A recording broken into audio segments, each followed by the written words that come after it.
Hey, I'm Dan Thomas, and welcome to my channel for the Newbie Woodworker. Or anyone, really. I'm going to show you how to make custom base plates for your router, in detail, so if you've never done something like this before, I've got you covered. I'll be making an oversized square base plate that helps keep your router stable when you route on the edge of something. In a round base plate, you can turn 360 degrees while routing. Both of them are symmetrical, so no matter which way you turn them, they still cut the same distance from a straight edge. And I'll show you two different methods for getting the screw holes in the right place. One that uses your existing base plate as a template, and one that uses your router base by itself in case you don't have a base plate at all. So let's get started. I'll be demonstrating with two different routers. My Makita trim router, which has a round base except for this flat part here, which is for the edge guide attachment. And my Harbor Freight trim router, which has a rectangular base with odd dimensions. The bit is centered from side to side, but not from front to back. The methods I'll be showing you should work equally well for a full-size router. One last thing before we get into it. If you're not from the yellow section of this map in the upper left, then listen up. I'll be talking about 1/4-inch bits and shafts throughout this video. If you have metric shafts, just know that I'm talking about a shaft around 6 millimeters. So replace that with the size of your shaft. When I talk about a 1/4-inch bit, I mean a bit the same size as your shaft. And if I talk about a 1/4-inch rod, I'm talking about a rod the same size as your shaft. I'm going to build the oversized square base plate first, but make sure you watch this even if you only want a round base plate. My stock base plate is 3.5 inches in diameter. Start out by making your workpiece at least an inch wider than your stock base plate all around, even if you don't want an oversized base plate, and make it perfectly square. You can cut it down later if you want something smaller. So in my case, that makes it 5.5 inches square. The first thing we need is a center hole, and if we want our base plate to be symmetrical, we need this hole to be as close to the exact center as possible. Since I know my workpiece is square, I can use the center finder to find the exact middle. Use a sharp pencil and draw as close to the plastic as possible. If you don't have a center finder, you can just use a ruler to draw from corner to corner, but I always find it's hard to get that right, so that's why I prefer using a tool like this. Besides, when you use the center finder and you draw 4 lines, if the lines aren't right on top of each other, you know something's wrong. Either the length and width are different, or the corners aren't 90 degrees. Like I said, we need this hole to be as close to exactly centered as possible, so I recommend marking the center with a sharp screw or something similar. It's easier to be exact this way, and then you can use a punch if you want. Now drill the center hole the same size as your router bit shafts. My router takes 1/4-inch shafts, so I'm using a 1/4-inch drill bit. Be as careful as possible to get the drill bit right in the center. If your router can take larger shafts, but you have a collet adapter for something smaller, use a smaller one. The next step is to figure out where the screw holes go. So start by putting a router bit the same diameter as your center hole into your router and stick it in the hole. We need something to prop it up on. I made this simple stand, but you can use any method you want. The height depends on how long your bit is. In my case, I took 3 pieces of scrap 3/4-inch plywood and glued them together using CA glue and activator. I could have used long screws or even nails if I wanted to, but we're going to use CA glue later on, so I thought I'd use it here. CA glue is pretty much any glue that says it's super glue. You can get the activator at most woodworking stores or online. Put a couple of drops of glue on one surface, spray the other surface with activator, press it together for 10 seconds or so, and it's glued together. Then I drilled a big hole near the center, so I had a place to stick my bit. When you put the bit in the router, have the shaft sticking up above the base plate, because that's the part of the bit that'll fit most snugly in the hole. See? I can barely get it out. So here's the trick for marking where to drill the screw holes. Get 4 blocks of scrap wood about an inch wide or so. We're going to position them so they're snug against the base plate. You might need thinner blocks so they touch the base plate, not the base. Place painter's tape around the sides of the workpiece so it's outside where the base plate goes. You might want to outline the base plate first. Put painter's tape on one side of each of the 4 blocks. I'm drawing an arrow so I know which way the base plate will be facing. I'll show you why in a moment. Now put a couple of drops of CA glue on the tape on the workpiece, spray accelerator on the tape on a block, then quickly slide it against the base plate, and hold it down for 10 seconds or so. You could use double-side tape for this, but CA glue gives you a second or two to slide the block next to the base plate before the glue sets.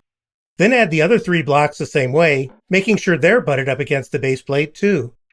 If you make a mistake, just take off the tape and do it again. Once the 4 blocks are glued in place, you can remove the router. Then remove your stock base plate and put it back between the blocks. This is why I put the arrow here. If you put the base plate back the wrong way, the screw holes might not end up lining up properly. Trust me, I know. What the? Why doesn't that fit? It should fit in between the blocks so it doesn't move around. If it moves around, you need to do it again. As I said earlier, make sure your blocks touch the base plate, not the base. I recommend using a self-centering punch to mark the center of each screw hole. It's very important to get these as close to correct as possible. You normally hit the punch with a mallet, but I can't seem to hit it square on the head, which means some of the punch marks won't end up in the center. So instead, I just press it down with my glove-covered thumb. Later on, I got smarter and used a small block of wood. It makes just enough of an indentation that I'll be able to feel it, and I mark it with a pencil so I know where to feel for it. Then remove the blocks and tape. And I use a punch on the indentations. If your router screws have heads with countersunk bottoms like these, then you need to drill countersunk holes for them. There's a lot of ways to do that, but I really like this countersink drill bit set from Snappy I got recently. It's got a nice depth stop collar, so I won't drill the countersink all the way through the MDF, but drill them deep enough so the screw head will go below the surface. My countersink drill bit isn't large enough, so I drilled the holes out with a larger bit that matches my router base's holes. I'm being careful to let the cone-shaped head of the bit keep it centered in the existing holes. For flat-bottom screw heads, you need to drill counterbore holes. This works best with a bit like a brad point bit or a Forstner bit because they make the bottom of the hole flat, but do the best you can with what you've got. Make this hole wider than the screw head. Again, drill down deep enough so the screw head will go below the surface, although you can fix this later if you need to. Then finish drilling with a bit larger than the width of your screws. Now put it on the router base to make sure the screw holes are in the right place. And mine are. If yours aren't, figure out what you did wrong and try it again. Yep, I'm full of helpful tips. Now put the base on your router over the 1/4-inch bit to make sure the center hole is still aligned with the bit. If it isn't, you probably made the same mistake I did, not taking into account the way the base plate should be facing when you put it back in between the blocks. If you discover your base plate has some wiggle room, then once your base plate fits correctly over the router bit, glue down some small blocks next to the base so you can get it back on in the right place later on. The only thing left is to drill out the center of the base plate. My stock base plate's hole is a little shy of 1 1/4 inches, so I'll use a 1 1/4 inch Forstner bit for this. You don't have to be exactly in the center of the existing hole here, but try to be as close as possible.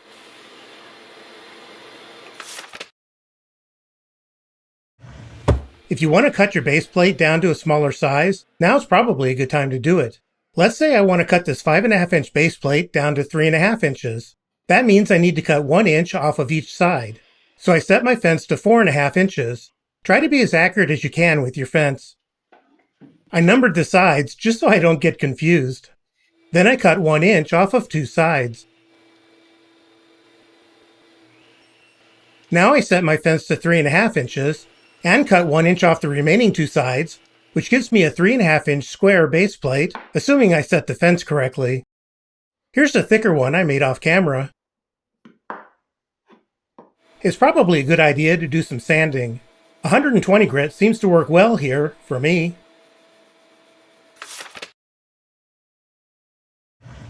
Now put your new base plate on the router.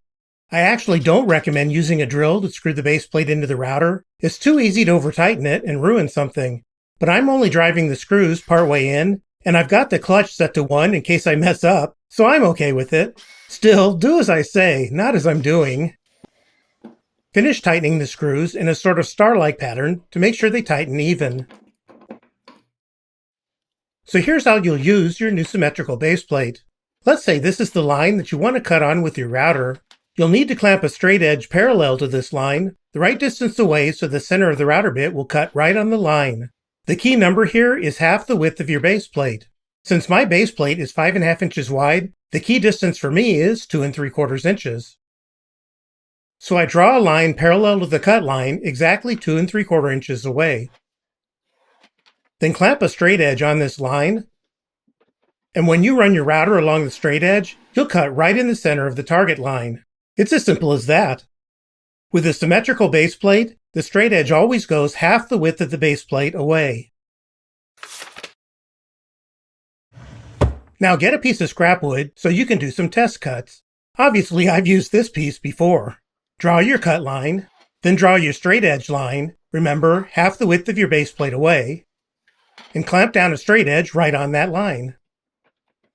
Don't forget to set your bit depth. You don't need to cut very deep. I'm hanging my dust collection hose from my ceiling mount, and then I attach the dust shroud to my router. Cut a little using each edge of the base plate so you can make sure they're all the same distance. I can't use the last edge because the dust collection is in the way. That's why I made that thicker base plate I showed you a few minutes ago. Then check the results. If you did everything right, each cut should be centered on the line. If they aren't, I always do that. I always mess up some mundane detail. check the mundane details. We're going to build a round base plate in this section. As I said earlier, you won't need a removable base plate to position the screw holes. So first, you need to figure out what size screws your router base uses. If you don't already know the screw size, you might find it online. Or stores like Home Depot have gauges that let you figure out screw sizes. But another option is a thread checker, like this one. It has both metric and imperial measurements. You can check the threads of a screw using the open ends of these gauges. Mine's actually an M4 with a 0.7 thread pitch. If you don't have the screws, you can use the other end and screw it into the hole on your base. This is the only thing I don't like about having these on a wire, but at least I won't lose them as easily. So buy some screws that fit your base, and they should be at least 1 inch long. Mine are 30 millimeters. Then cut the heads off.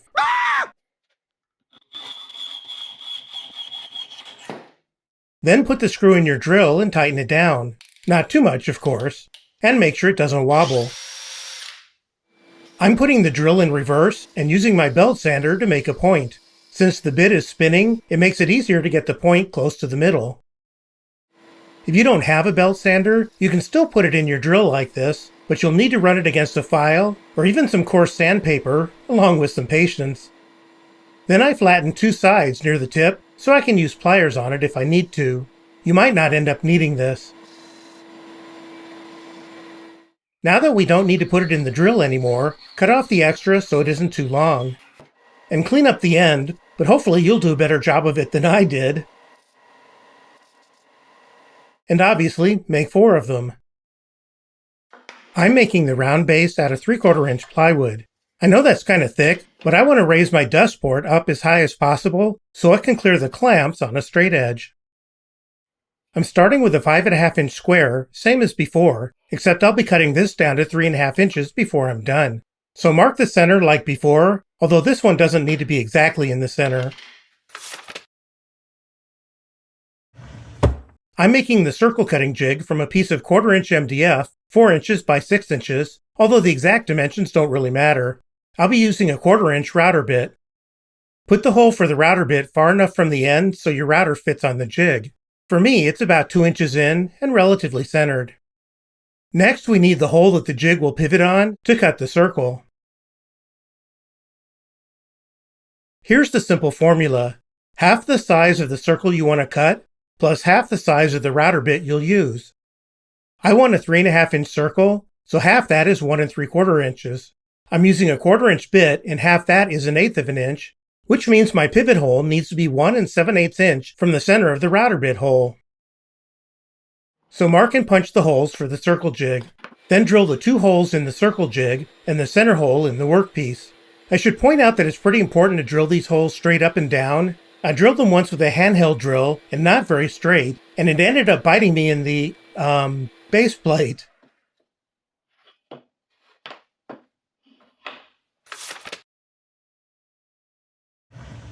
Now put the screws in the base, which is easier said than done with my fat fingers.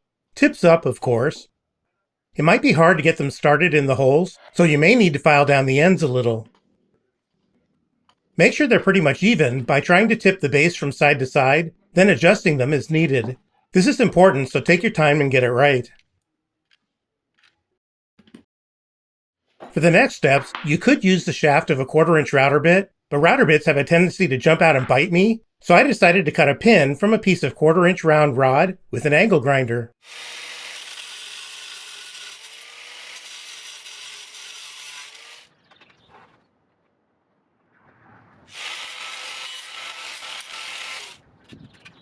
This one ends up being too short, so later I'll cut a longer one.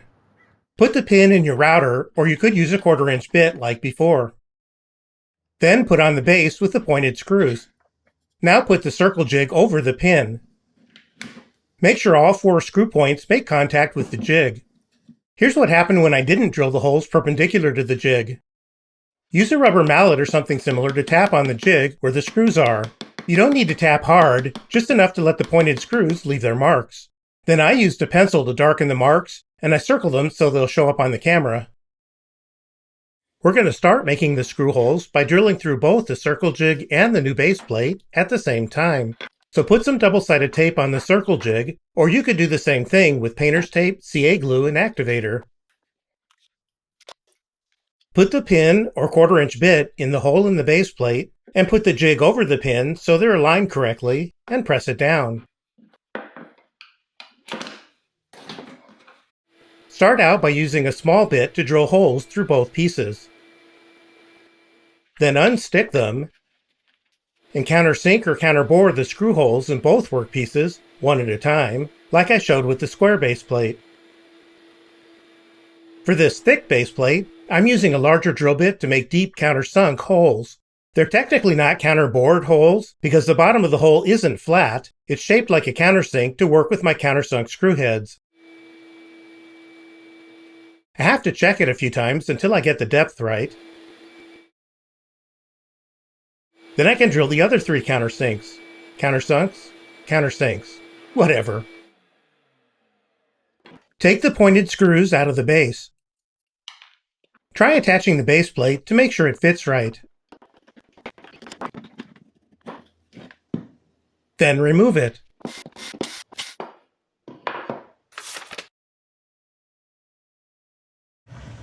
I'm going to use this 1/4-inch spiral upcut router bit to cut the circle. I love this bit. Now attach the circle jig.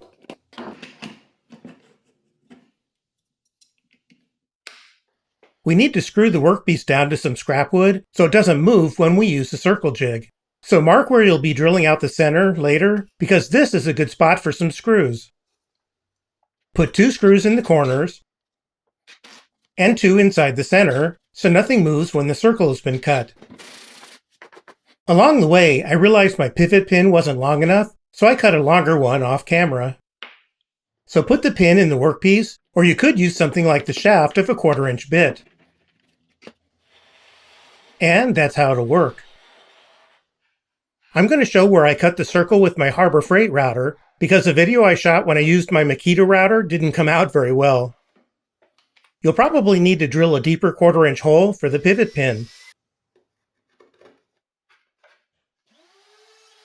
Because the MDF is so thin, I could cut the circle in 1 pass, but when I cut the thicker one for the Makita router, I did it in 3 passes. This came out well, but now I'm going to switch back to the other video. And here's the result. Obviously, these screws kept the workpiece from moving, but once the cut was complete, this part could have started to move before I turned off the router, and it might have gotten gouged by the router bit. Trust me on this. So that's why I added these screws. I'm not worried about the holes because I'm going to drill this part out in a moment.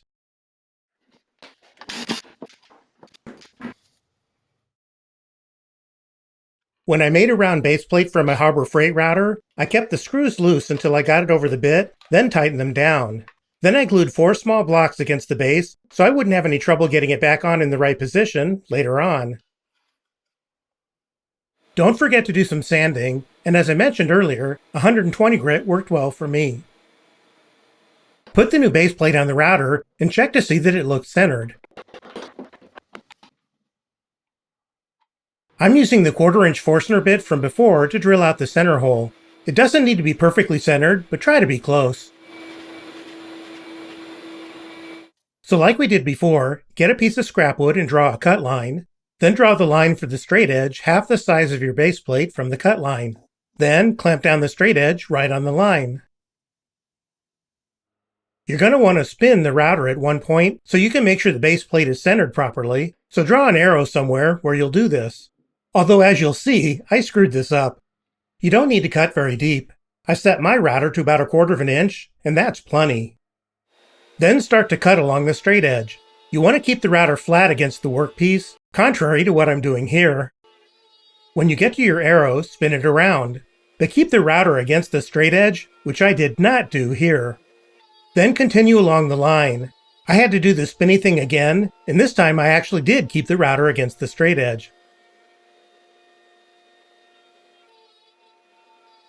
Stop before you cut it all the way across, and turn off your router before you remove it.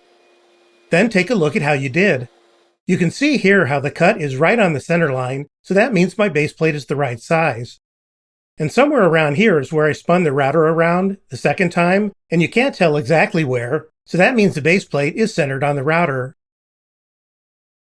In upcoming videos, I'll show you how to make a really simple edge guide jig, and an adjustable routing template that really rocks. Don't forget you can find product links in the description below and on my website. If this video was helpful, please give it a thumbs up. Leave a comment if you want to, subscribe if you haven't already, and don't forget to ring that bell so you'll be notified when I release new videos. Thanks!